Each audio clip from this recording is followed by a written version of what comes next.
Bonjour à toutes, bonjour à tous, Edouard Montas, directeur Europe de Wisdom & Golf. De retour aujourd'hui pour une partie petit jeu qui va être à mon avis passionnante parce qu'on va voir des coups même au petit jeu en 3 dimensions et voir comment imaginer un shot et quel plus bel endroit que le green du trou numéro 6 du Golf Park R100 pour parler de ça. Alors j'ai quelques balles avec moi et je vais vous montrer comment maintenant depuis toutes ces années je me suis toujours entraîné autour du green. Vous avez vu Anthony Grenier avec qui j'avais fait une vidéo, si vous n'avez pas encore vu cette vidéo, avec notre cher ami Anthony Grenier qui est un ponte autour du green. Donc je me suis évidemment à l'Open de Saint-Omer qu'on a fait tous les deux où j'étais son coach pour cette semaine merveilleuse. Je me suis beaucoup inspiré de ce que j'ai vu pour vous montrer ce que je vais vous montrer maintenant et vous faire comprendre comment on voit les shots. Alors première étape, vous pouvez arriver là et tout de suite placer la balle comme vous le voulez. Mais ce qu'on va faire d'un peu plus drôle, c'est qu'on va la dropper, donc je vous regarde à hauteur de genou, comme ça il n'y a pas de contrôle, voilà, super. Et là, comme par hasard, je tombe sur un lie qui est un petit peu costaud. Donc là, je vois que ma balle est plutôt à la base de l'herbe dans le rough, mais je me souviens évidemment, pour ne pas trop me stresser, qu'un club de golf sert à couper de l'herbe. Donc première étape d'un coup de golf, vous le savez maintenant, je me mets là où vous êtes vous, et je regarde la situation que j'ai devant moi. Qu'est-ce que je vois? Je vois que j'ai un drapeau qui est dans un petit périmètre qui doit faire 5 mètres d'envergure, que j'ai du rough dans laquelle ma balle se trouve, que j'ai un bunker à droite et que j'ai de la place derrière le drapeau pour faire rouler la balle si toutefois elle est longue et que j'ai de la place à gauche pour la faire rentrer si toutefois je rate d'un côté. Donc première étape qu'on veut voir, c'est le shot. J'ai pris au Bushnell la distance tout à l'heure pour les plus puristes d'entre vous et je sais que j'ai 26 mètres au drapeau. Donc je sais que certains d'entre vous adorent jouer des profondeurs exactes avec au mètre près. Mais là on va faire appel à notre ami Boucle d'Or. Dans les vidéos de Sean, c'est Goldilocks. Vous vous souvenez des 3 élans, trop petit, trop long, celui du milieu, trop fort, pas assez fort, celui du milieu, toutes ces choses-là. Donc première étape, je vois mon lie et je vois que c'est un lie difficile. Le lie me permet tout de suite de savoir quelle catégorie de shot je peux faire. Là, je suis tombé dans un lie qui est costaud. Ça veut dire que je ne sais pas encore exactement comment mon coupage d'herbe va influencer la balle. Donc si je ne suis pas trop gourmand et que je ne joue pas au golf aujourd'hui pour gagner l'US Open, je vais peut-être choisir une décision plus simple. Donc je vois ce que mon cerveau me dit, je vois une balle monter, rebondir, entrer de green et rouler vers le drapeau.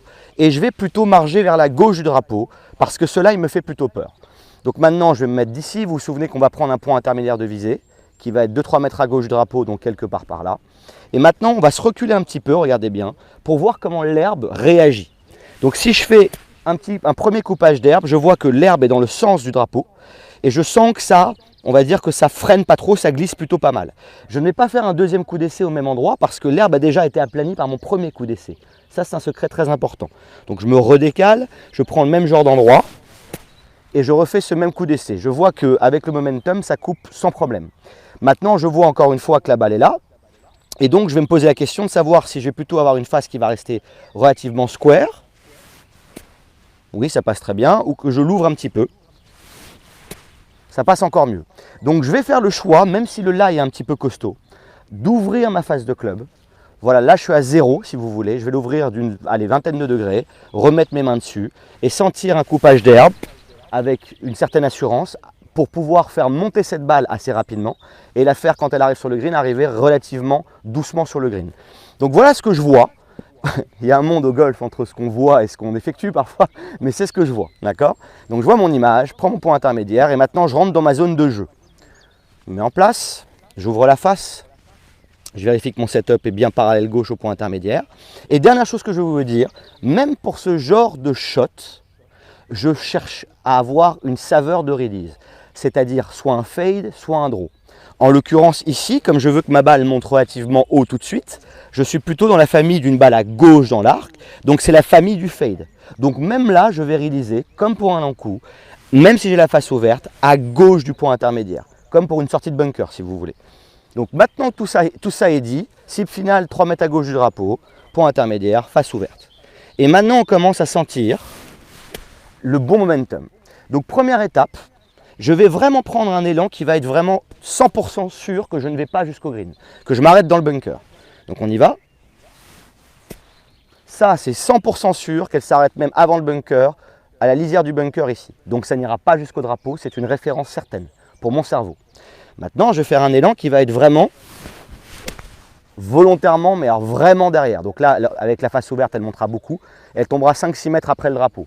J'ai la certitude que ça n'ira pas jusqu'au drapeau. On est tous d'accord. Donc maintenant, mon cerveau, c'est très simple pour lui de choisir dans le juste milieu. Vous avez créé un modèle de la réalité, vous avez créé votre référentiel à vous. À chaque shot, vous pouvez le faire. Donc trop petit, trop long, et celui du milieu. Celui du milieu, c'est quelque part par là. Je le confirme. Ça me va très bien. Maintenant, il est temps de mettre la balle dans l'équation. Donc j'avance la structure, et je sens maintenant que si je répète cet élan, qu'est-ce que j'anticipe comme contact? Si je me mets là, je vais faire un air shot. Là, je vais faire une balle très topée. Là, une balle encore topée. Là, une balle clean, mais ça ne suffira pas. Et là, je suis au niveau de la base de l'herbe. Je regarde là-bas, je regarde mon point intermédiaire et mon setup match l'image. Maintenant, c'est hors de mon contrôle et on verra ce qui se passe avec cet élan. Voilà, je regarde le résultat. Ok. Donc là, feedback instantané et je la garde à la vidéo pour que vous le voyez. Là, la balle est tombée. J'ai fait le même momentum, mais malheureusement, l'herbe s'est coincée entre ma face de club. Enfin, l'herbe a un petit peu bloqué ma face de club et je l'ai prise un tout petit peu trop basse dans le club. Donc, elle est sortie plus fort que ce que je croyais. Dans le contexte de ce lie, je suis sur le green et si je suis relativement un bon putter, je peux essayer de faire un ou deux putts de là-bas. Dans l'exécution, j'ai exécuté ce que je pensais être juste, mais elle est sortie plus vive que ce que je pensais. Donc, on va recommencer le même genre de shot parce que c'est là qu'on apprend. Mais regardez une chose, je me décale ici. Je laisse encore le lie, mon drop faire le travail. Et là, je vois un lie qui est comme par hasard un peu moins difficile. Le coup d'avant, je l'ai joué. Vous comprenez ce que je veux dire? Donc maintenant, on a une autre opportunité d'apprendre. J'ai un référentiel. J'ai senti que ça freinait un petit peu. Ce genre de coup, Anthony en a le secret. Mais je n'ai pas voulu le révéler maintenant parce que je ferai une vidéo avec lui pour qu'il vous l'explique. Pour le système, quand vous avez beaucoup d'herbes comme ça. Anthony, si tu me regardes, c'est la prochaine fois pour toi. Maintenant, j'ai un lie qui est plus décent. Je reprends mon image de derrière, je la vois monter, tomber au niveau du drapeau, rouler dans le trou, même allez, on va aller plus loin dans l'image. Je prends mon point intermédiaire, le lie est beaucoup plus facile, j'ouvre la face pareil, ça reste dans le bunker.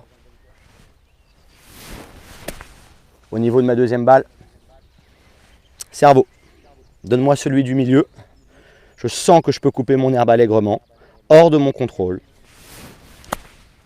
Et regardez le résultat. Ça, je prends tous les jours. Arrête-toi. Donc là, 2 mètres juste après le drapeau. Vous avez vu maintenant comme un lie peut influencer une sortie de balle. Et là où les grands joueurs de golf, quand vous allumez votre télé, sont des cadors, c'est justement pour anticiper ce genre de lie autour du green.